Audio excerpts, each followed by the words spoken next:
Next question है हमारे पास, what percentage of 720 is 36। अब हम इस क्वेश्चन को सॉल्व करते हैं।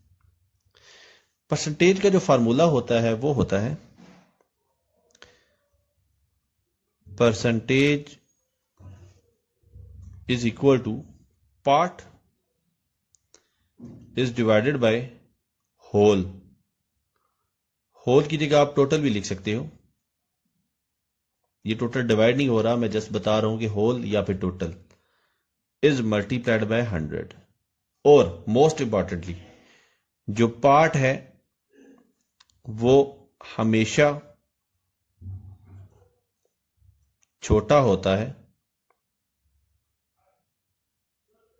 होल से या टोटल से, होल और टोटल से।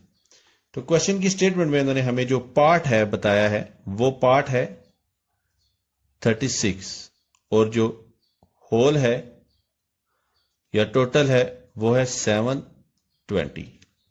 तो परसेंटेज के फार्मूले में वैल्यू पुट करते हैं। Percentage is equal to 36 is divided by 720 is multiplied by 100 के।